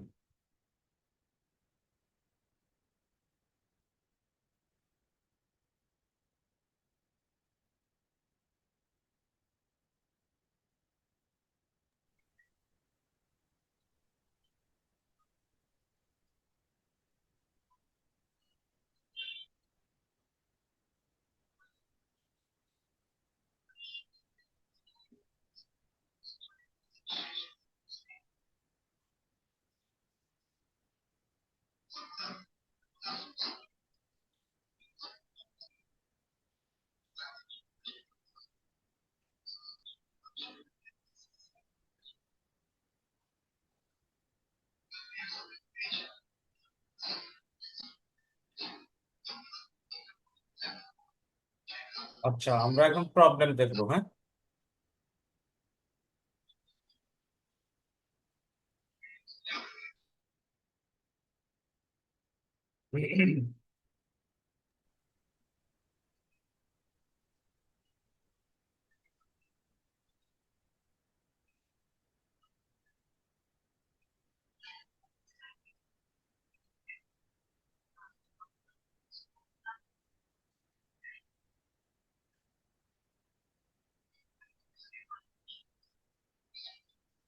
আমরা প্রথম সহজ কিছু প্রবলেম দেখবো, তারপরে আমরা হচ্ছে অন্যান্য জটিল প্রবলেমে ঢুকবো। সহজ প্রবলেমের মধ্যে দেখেন, সুনির্দিষ্ট কার্য সম্পাদনের মামলা কোনো কারণে খারিজ হয়ে গেলে ফলাফল কি হবে? ফলাফল আর কি হবে? খারিজ হয়ে গেলে আপনার 29 ধারায় কি হবে? আর মামলা করতে পারবে না। এটা হচ্ছে খারিজ হয়ে যাওয়ার ফলাফল। এক ব্যক্তি আসে আপনার কাছে জানায় যে সম্পত্তি থেকে বেদখল করা হয়েছে, তিনি জমি পুনরুদ্ধার করতে পারবেন। 9 ধারার আলোকে আপনি তাকে কি সিদ্ধান্ত দিবেন? খুব সহজ। 9 ধারার আলোকে আপনি তাকে জিজ্ঞাসা করবেন যে সে বেআইনি ভাবে বেদখল হয়েছে কিনা। যদি সে আইনি ভাবে বেদখল হয়ে থাকে তাহলে তো আর দখল পুনরুদ্ধারের মামলা করতে পারবে না 9 ধারায়, নাকি? বুঝছেন? আইনি ভাবে বেদখল হইলে কোন একটা আদালত তাকে বেদখল করে দিচ্ছে, তাইলে কি সে আর 9 ধারায় মামলা করতে পারবে দখল পুনরুদ্ধারে? না। তখন কিন্তু আর পারবে না। সেটা দেওয়ানি আদালত করুক আর ফৌজদারি আদালত করুক, যে আদালত তাকে আপনার আইনি ভাবে আপনার বেদখল করছে, সে আর 9 ধারায় কেন দখল পুনরুদ্ধারের মামলা করবে? তাহলে দখল পুনরুদ্ধারের মামলা করতে হলে 9 ধারায় আপনাকে দাদিকে প্রমাণ করতে হবে যে সে বেআইনি ভাবে বেদখল হয়েছে। এখন আদালত যদি তাকে বেদখল করে, তাহলে সেটা কিন্তু বেআইনি ভাবে বেদখল হয় না, এটা আইনি ভাবে বেদখল হয়েছে। আর আইনি বেদখলের বিরুদ্ধে আপনি বেআইনি বেদখলের মামলা করতে পারেন না। তাহলে আগেই দেখতে হবে যে বেআইনি ভাবে বেদখল করা হয়েছে কি। আচ্ছা, আর আইনি ভাবে বেদখল হলে আপনি মামলা করতে পরামর্শ দিবেন না। আর দখল পুনরুদ্ধারের মামলার ক্ষেত্রে আপনার কি কি বিষয় জানতে হবে? বাদীদের দখল ছিল কিনা, বেআইনি বেদখল হয়েছে কিনা, আইনানুগ ভাবে হয়েছে কিনা, 6 মাসের মধ্যে মামলা করতে আসছে কিনা, প্রয়োজনীয় প্রমাণ আছে কিনা, আর্জিতে কি কি অন্তর্ভুক্ত করতে হবে, সম্পত্তির বিবরণ, এগুলো আর আমি বলবো না, কোর্ট বি এই সেই আদিবাদী এগুলা। আচ্ছা, যাই হোক, তারপরে প্রশ্নটা দেখেন, 1 সেকেন্ডের জমি বিক্রয়ের প্রস্তাব দেয় ওয়াই খরিদ করতে সম্মত হয়, সে মতে তাদের মধ্যে একটি চুক্তিনামা হয়। বন্যা হতে ওই জমি রক্ষা পাওয়ার জন্য তার পাশে বাঁধ নির্মাণ করতে হবে। এই বিষয়টা গোপন রাখছে। গোপন রেখে কি করছে? সে হচ্ছে জায়গা বিক্রির চুক্তি করছে। তো এখন কি সে যদি জায়গা না কিনে, তাইলে কি তাকে বাধ্য করতে পারবে কিনা অপরপক্ষ? এটা হচ্ছে মূল থিম। না। যেহেতু সে গোপন রাখছে, সেহেতু 22 ধারা অনুযায়ী আপনার যে 2টি কারণে সে কি অন্যায় আপনার এই আদালত তার পক্ষে রায় দিবে না। যেহেতু সে গোপন রেখা চুক্তিটা করছে, সেহেতু যে বিক্রি করতে চাইতেছে তার পক্ষে আদালত রায় দিবে না। দিবে না। আচ্ছা, তারপরে দেখেন, কে 1 খন্ড জমি 8 লক্ষ টাকায় উভয়ের কাছে বিক্রয়ের জন্য চুক্তিবদ্ধ হয়, এটা একটু ভালো করে বুঝেন। কে তার কাছে? এই শম্পা আপু, আপনি কি নোটটা পাইছেন? হ্যাঁ স্যার, পেয়েছি, ঠিক আছে। কিন্তু অনেক কষ্ট হয়েছে। পাওয়ার পরে তো আর জানান না, না পাওয়ার আগে একটু জানাইলাম, পাই না পাই না। স্যার 200 টাকা রিক্সা ভাড়া দিয়া 2 ঘন্টা লাগায় গিয়া ওইখানে দেখি নাই নোট। নোট আইসা পড়ছে আচ্ছা, বন্দরে। কোন আরো রাগ উঠছে শরীরের তা মধ্যে। আপনার তো বন্দরের ঠিকানায় দেওয়া আছে, তো আপনি ওখানে যাবেন কেন? আচ্ছা, যাই হোক, এগুলো পরে শুনবো। আপনি বন্দরে যাবেন না? আচ্ছা, দেখেন, কে আর ওয়াই, ঠিক আছে? কে আর ওয়াই, কে 1 খন্ড জমি 8 লক্ষ টাকায় ওয়াই এর নিকট বিক্রি করবে, চুক্তি করছে, এবং চুক্তি মূলে ওই জমির দখলও পাইছে ওয়াই। পরবর্তীতে কে কি করছে? 12 লক্ষ টাকায় এম এর কাছে বিক্রি করে দেয় ওই একই জমি। কে 8 লক্ষ টাকায় ওয়াই এর কাছে বিক্রি করছে। আপনি পরীক্ষার হলে যদি টেস্ট লাগে, আপনি ভাবে লেখা নিবেন প্রশ্নের কোনো এক পাতায়, বা আপনার মূল খাতার লাস্টের পাতাটা আপনি রাফ করতে পারেন, পরে আপনি কেটে ফেলতে পারেন, কাঠ পেন্সিল দিয়ে রাফ করে পরে ইরেজার দিয়ে উঠাই দিতে পারেন লাস্টের পাতার আগের পাতাটা আর কি। ধরেন খাতার লাস্টের পাতা, আপনি কিছু কিছু প্রবলেম আছে, আপনার দেখা যায় রাফ করা লাগে 1 মিনিট, সেক্ষেত্রে আপনি লাস্টের পাতার আগের পাতাটা আপনি কাঠ কলম দিয়ে কি করবেন, এইভাবে লিখবেন। লেখা আপনি সব পার্টি ধরার জন্য বা বিষয়বস্তু ধরার জন্য আপনি রাফ করতে পারেন, তারপর শেষ হলে কাঠ আবার ইয়া দিয়ে মুছে ফেলেন। এটা করতে পারেন আপনি, হ্যাঁ? ঠিক আছে। আচ্ছা, একটু সাথে থাকবেন। Hello sir. হ্যাঁ, আসসালামু আলাইকুম স্যার। এই তো আছি স্যার, ভালো। আপনি ভালো আছেন? আমি তো ক্লাস করাচ্ছিলাম স্যার একটু।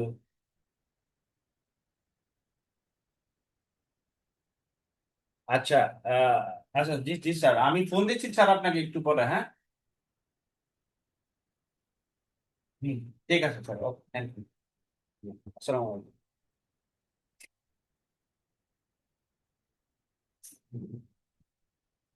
আচ্ছা, তো এখন আপনার হচ্ছে কে এক খণ্ড জমি উভয়ের কাছে বিক্রি করছে, আবার কে এক খণ্ড জমি কার কাছে বিক্রি করছে, এম এর কাছে বিক্রি করছে। তো উভয়ের কাছে আগে বিক্রি করছে, এভাবে পরীক্ষার হলে কি করবেন, মার্ক করবেন, তাহলে বুঝতে সুবিধা হবে। এম এর কাছে আবার কত টাকায় বিক্রি করছে, 12 লক্ষ টাকায়। এখন জমিতে কে এর স্বার্থ সম্পর্কে এম কোনো খোঁজ খবর নেয় নাই। কে এর জমিতে আপনার এম কি করছে, কোনো খোঁজ খবর নেয় নাই, না নিয়ে কিনছে। এমত অবস্থায় ওয়াই কি এম এর বিরুদ্ধে মামলা করতে পারে কিনা? ওয়াই এম এর বিরুদ্ধে, মানে এই দুইজনের দুই পার্টি হয়েছে। এখন কে তো একটা বাটপার মনে করেন, এই বাটপার কি করছে, আপনার ওয়াই এর কাছে প্রথম বিক্রি করছে, বিক্রি করে এই একই জায়গা সে আবার এম এর কাছে বিক্রি করছে। এখন কথা হচ্ছে যে ওয়াই এম দুইজনেই তো খরিদ্দার, কিনছে, আগে কিনছে ওয়াই, পরে কিনছে এম। এখন ওয়াই এম এর বিরুদ্ধে মামলা করতে পারে কিনা, এটা হচ্ছে কি আমাদের বিচার্য বিষয়। তাহলে বিচার্য বিষয় কি বের করতে পারছি? প্রশ্ন পড়লে বিচার্য বিষয় চলে আসবে। তাহলে বিচার্য বিষয় কি এটা, ওয়াই কি এম এর বিরুদ্ধে চুক্তি বলবৎদের মামলা করতে পারে? তাহলে আপনার প্রশ্ন থেকে বিচার্য বিষয় পেয়ে গেলেন কিনা? আর ঘটনা তো এটাই, ঘটনাটা এখান থেকে হুবহু উঠাই দিবেন, ছোট করে হোক বড় করে হোক, সময় থাকলে। আর সময় না থাকলে ঘটনা দেওয়ার দরকার নাই, সময় না থাকলে ঘটনা দেওয়ার দরকার নাই, খালি বিচার্য বিষয় লিখবেন। যে এই যে দেখেন প্রশ্ন থেকে, ওয়াই কি এম এর বিরুদ্ধে চুক্তি বলবৎের মামলা করতে পারবে, এটা হচ্ছে বিচার্য বিষয়। তারপরে আইনগত সিদ্ধান্ত দিবেন, বুঝছেন কিনা? তারপরে আইনগত সিদ্ধান্ত দিবেন। এখন আপনার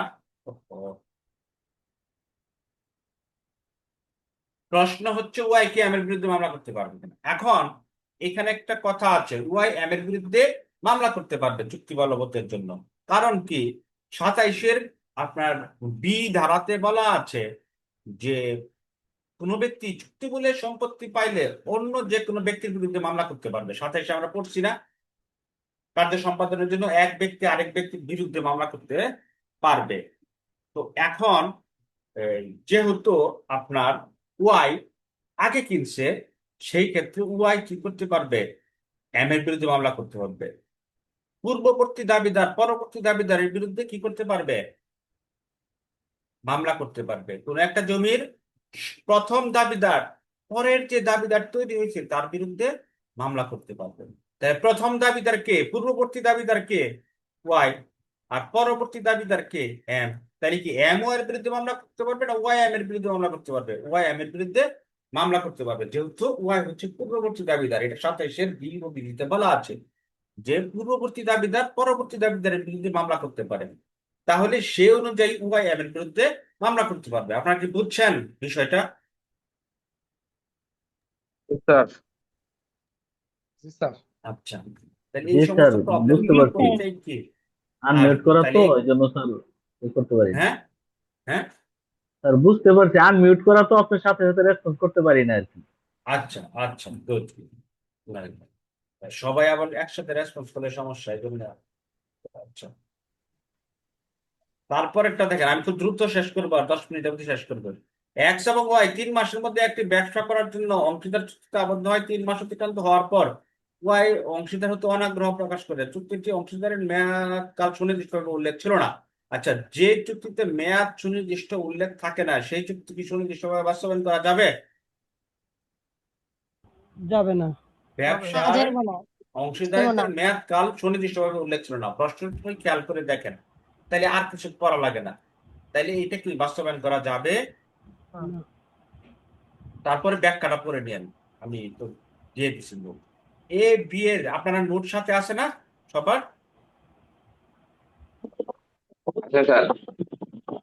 আচ্ছা, এ বি এর সত্য অস্বীকার পূর্বক বি কে 1 খণ্ড জমি থেকে বেদখল করেন। বি সংক্ষুব্ধ হয়ে উক্ত সম্পত্তিতে তার সত্য আছে মর্মে ঘোষণা পাওয়ার জন্য মামলা করে। তাহলে সুনির্দিষ্ট প্রতিকার আইনের উদ্ধৃতি দিয়ে উক্ত মামলার আইনগত পরিণতি বর্ণনা করো।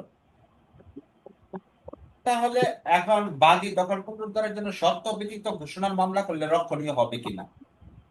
সত্য তাকে বেদখল করছে, এটাকে বলতে হবে না, নাকি শুধু ঘোষণার মামলা করলেই চলবে? বলেন। বেদখল করছে যেটা বলতে হবে সদ্য সহকারে বেদখল করছে সেটা বলতে হবে। তাহলে 42-এর সাথে কত ধারায় মামলা করতে হবে? 8 দ্বারা মামলা করতে হবে। 8 ধারায়। না হলে মামলাটা রক্ষণীয় হবে না, রক্ষণীয় হবে না, আদালত মামলা খারিজ করে দিবে শুধু ঘোষণা চাইলে। সেটা বেদখল হয়েছে এটাও চাইতে হবে। ওকে,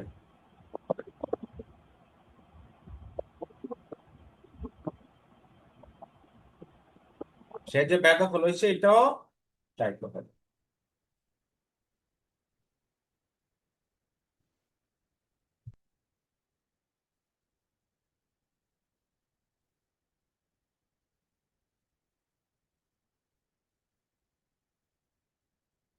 তারপরে দেখেন, একজন আইনজীবী, একজন হিন্দু বিধবা বি তার মক্কেল বি পাওনাদারকে আপনার প্রতারণার মাধ্যমে তদন্তকতা মানে প্রতারণার মাধ্যমে ঠকানোর উদ্দেশ্যে এ বি কে তার সম্পত্তি এ বরাবর হস্তান্তর করতে প্ররোচিত করে। একজন আইনজীবী, বি হচ্ছে মহিলা, বি হচ্ছে মক্কেল, বি কে আপনার বি এর পাওনাদারকে প্রতারণার মাধ্যমে ঠকানোর উদ্দেশ্যে এ বি কে তার সম্পত্তি এ বরাবর মানে উকিল বরাবর দিতে বলছে।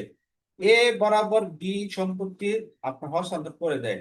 বি হস্তান্তর দলিলটির বিরুদ্ধে দলিলটির বিষয়ে এ এর বিরুদ্ধে কোনো প্রতিকার প্রার্থনা করতে পারবে। এখানে যেহেতু বি হস্তান্তরের দলিলটির বিষয়ে এ এর বিরুদ্ধে প্রতিকার প্রার্থনা করতে পারে। 1872 সালের চুক্তি আইনের 19 ধারায় চুক্তিকে বাতিল চুক্তি বলা হচ্ছে, যেহেতু প্রতারণার মাধ্যমে করা হয়েছে। এটা কি চুক্তি? বাতিল চুক্তি। সেহেতু সুনির্দিষ্ট প্রতিকার আইনের 35 ধারায় চুক্তিটিকে বাতিল করার জন্য আপনার মামলা দায়ের করা যায়। বুঝছেন? জি স্যার। হচ্ছে চুক্তি আইনের 19 ধারা অনুযায়ী চুক্তিটাকে কি করা হচ্ছে? বাতিল। বাতিল করা হচ্ছে। যেহেতু সে প্রতারণা করছে, অ্যাডভোকেট প্রতারণা করে এখন তাকে দিতে বলছে এই বিষয়টা। আচ্ছা, একটি জমির জিম্মাদার এবং ভয়ের সাথে সে 7 বছরের জন্য ইজারা চুক্তি করে চুক্তি বাস্তবায়ন করা সম্ভব কিনা? এক্ষেত্রে চুক্তি বাস্তবায়ন যোগ্য 3 নয়, কারণ বছরের কি? অধিক সময় গেছে। 3 বছরের অধিক সময়। 3 বছরের অধিক সময় গেছে। জি। আচ্ছা, এক্স 10 শতক জমিতে সত্য ঘোষণার জন্য মামলা করে। সে অভিযোগ করে উভয় প্রতারণার মাধ্যমে স্ট্যাম্প কাগজে সই নেয় এবং উভয় ওই দিন 10 শতক জমির একটি বিক্রি দলিল তৈরি করে এবং এক্স 10 শতকের মধ্যে 5 শতক হতে বেদখল হয়। এক্স এর বিরুদ্ধে কি কি প্রতিকার দেওয়া যেতে পারে? তাহলে বেদখল হইলে কি করতে হবে? দখল পুনরুদ্ধারের মামলা করতে হবে, সাথে সাথে ঘোষণার মামলাও করতে হবে। আর তো কিছু নাই, তাই না? তাই বুঝছেন না? আর যদি দলিলটা করে থাকে তাহলে দলিল বাতিলও চাইতে হবে। যদি দলিল নিয়ে থাকে তাহলে দলিল বাতিল চাইতে হবে। 3টা বিষয় তাইলে, একটা হচ্ছে আপনার দলিল বাতিলের মামলা করতে হবে, আর একটা হচ্ছে বেদখলের মামলা করতে হবে, আর একটা হচ্ছে আপনার কি করতে হবে? ঘোষণামূলক মামলা করতে হবে। 8 ধারা শুধু 42 ঘোষণামূলক ধারা মামলা 29 করলে ধারা। চলবে না। আচ্ছা, তারপরে দেখেন করিম দখল একমাত্র পৈতৃক জমি ছিল, তার প্রতিবেশী তারা জমি থেকে বেদখল হয়। এখন সে জমিটি খরিদ করেছে। করিমের ভাষ্য অনুযায়ী দলিলটি জাল এবং করিম খাস দখল ছাড়াই জমি সত্য ঘোষণার মামলা করে। এখানে আপনার রক্ষণীয় কিনা মামলাটা? এখন দেখেন, এখানে সে 42 ধারা অনুসারে আপনার শুধুমাত্র ঘোষণামূলক মামলা করে, তাহলে তো হবে না, রক্ষণীয় হবে দলিল না। বাতিল সেক্ষেত্রে দলিল বাতিল তাকে হচ্ছে এগুলা করতে হবে। আচ্ছা, তারপরে এক্স ওয়াই সাথে একটা চুক্তি করে এক্স 12 মাস থিয়েটারে কাজ করবে। ওই যে একটু আগে যেটা বুঝাইলাম যে 2টা অংশ থাকবে, হাসসূচক না সূচক। আমি সহজ ভাষায় দিয়ে দিছি। দেখেন, 57 ধারা। আদালত হাসসূচক কার্য সম্পাদনে বাধ্য করতে পারে না, কিন্তু আদালত চুক্তির না সূচক অংশটুকু কার্য সম্পাদনে কি করতে পারে? নিষেধাজ্ঞা মঞ্জুর করতে পারে। আসলে যে সপত্তিকারীদের 21-এর বি ধারাতে বলছে যে চুক্তি ব্যক্তিগত দক্ষতার উপর ভিত্তি করে হয়, উক্ত চুক্তি কি সুনির্দিষ্টভাবে কার্যকরযোগ্য না। অতএব ওয়াই এক্স কে আপনার বিরত রাখার জন্য ইনজাংশন পেতে পারে, অন্যত্র বিরত রাখার জন্য। তার এখানে আসবে সেটা মঞ্জুর করার জন্য ইনজাংশন পেতে পারে না। বুঝছেন? আচ্ছা, এগুলো সেম, আর বাকিগুলো সেম জিনিস। ওই যে দেখেন, জয়নুল আবেদিনের ছবির কথা বলা হয়েছে, সাগরের সাথে চুক্তিবদ্ধ হয়েছে, ঠিক আছে? ছবিটি তো অস্বীকার করে, কি করবে? তো এটার জন্য 12 ধারায় চুক্তি বলবৎ মামলা করবে, যেহেতু 12 ধারা 4টা ক্ষেত্রে বলে দিবেন, ঠিক আছে? এগুলো একটু রিডিং দিয়ে তাহলে পারা পেরে যাবে। আবার দেখেন ইউরোপে যাওয়ার সময় আসবাবপত্র এটা সেটা দিয়ে গেছে, এখন কি করবে? তাহলে 11 ধারায় মামলা করবো, অস্থাবর সম্পত্তি দখল করবে। তারপর সাহিত্যকর্ম, হ্যাঁ, এটা কি করবে? সাহিত্যকর্ম এখানে কিছুক্ষণ করার পর আর সে পারতেছে না, তাইলে কি এখানে চুক্তি বলবৎ করার সুযোগ নেই। ঠিক আছে, এটা 27 ধারা মোতাবেক চুক্তি ইয়ে, ব্যক্তিগত যোগ্যতার উপর। আচ্ছা এখানে দেখেন ক আর সি। আচ্ছা এখানে ধরেন একটা মামলার ফলাফল কে মানতে বাধ্য, এটা এখানে বলা হয়েছে, ফলাফল সংক্রান্ত বিষয়, ফলাফল। তো তখন আপনার মামলা আর বাধ্য আপনার না? ওয়াইফের মধ্যে মনে করেন আপনার প্রথম ওয়াইফকে ডিভোর্স দিচ্ছেন, এটা নিয়ে মামলা চলতেছে, আপনার আরেকটা ওয়াইফ আছে, দ্বিতীয় ওয়াইফ, তাহলে আপনার মধ্যে অ্যাজ এ হাজব্যান্ড আর আপনার প্রথম ওয়াইফের মধ্যে যে কি করছে সেটা ঘটছে বা দেনমোহর যেটাই হয়েছে, ওখানকার মামলার যে রায় আসছে এটাকে আপনার দ্বিতীয় বউ মানতে বাধ্য কিনা? সে কিন্তু এটা মানতে বাধ্য না। তাইলে তৃতীয় পক্ষ মামলার, বাধ্যতামূলক। হ্যাঁ, মামলার ফলাফল যে মামলা করছে, যে বাদী যে বিবাদী তারাই মানতে বাধ্য 43 ধারা অনুযায়ী। এখানে এটাই বলা হয়েছে। মামলার পক্ষ আর কি, সোজা কথা মামলার পক্ষ যারা তারাই মানতে বাধ্য। হ্যাঁ, এখানে এটাই বলা হয়েছে, ক একটি দাবি ক আর কয়ের স্ত্রী মানতে বাধ্য, তার মা বাবা বা অন্য ওয়াইফ এরা মানতে বাধ্য না। এটাই 43 ধারা দিয়ে আমি এখানে এটাই বুঝাইছি, বুঝছেন? কারণ মামলা তো আর পরবর্তী ওয়াইফের জন্য হয় নাই, প্রথম ওয়াইফের জন্য হয়েছে। এটা পড়লেন বাসায় লোকটা, আমি খালি হালকা বলে দিচ্ছি। দেখেন এটা চিরস্থায়ী টাকা মামলা করতে হবে।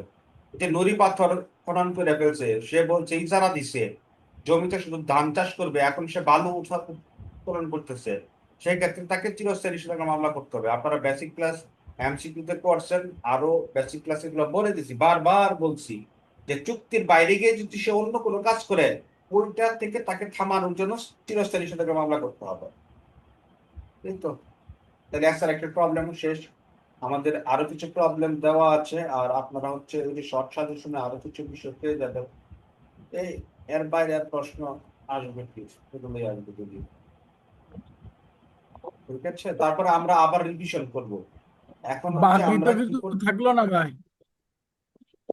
হ্যাঁ, না বাকি রাখা যাবে না তো। এমসিকিউ তো অপশন স্যার, একটা দুইটা, প্রশ্ন দুইটা করবো? থাকে না।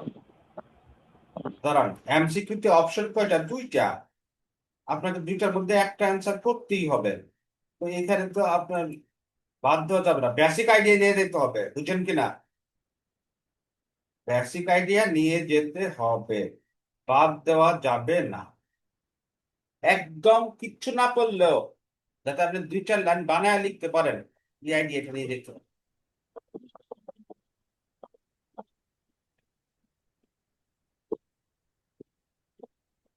হ্যাঁ বলেন। স্যার এতদিন তো আমাদের নোট হাতে ছিল না।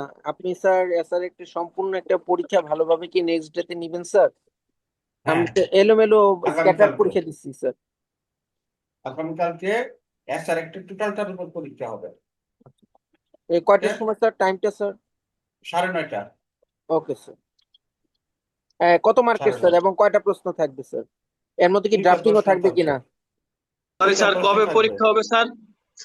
আগামীকাল আমার ক্লাস যেদিন হয় পরের দিনই তো পরীক্ষা হয়, রাত 10, 9:30। কয়টা আজকে প্রশ্ন এবং এসআর ড্রাফটিং? না স্যার, কালকে তো শুক্রবার, আপনি তো শুক্রবার একটু লং টাইম ক্লাস করান। না, কালকে ক্লাস করা হবে, কালকে পরীক্ষা দেবেন। হ্যাঁ,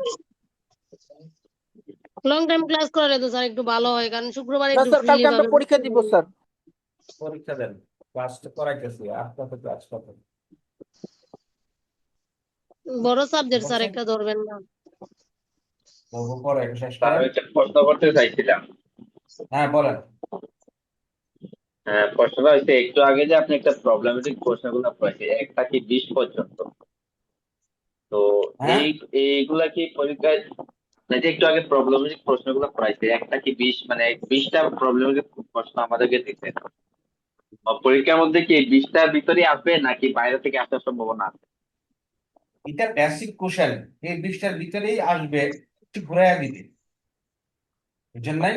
হুবহু কি কেউ দেয়? মানে এই 20টা যদি পড়ি ঘুরাই দিলেও যাতে আমরা মানে কিছুটা উত্তর করতে মুখস্থ পারবো। করেন না, মুখস্থ না করলে যে কোনো জিনিস দিলে আপনি পারবেন, আশা করছি।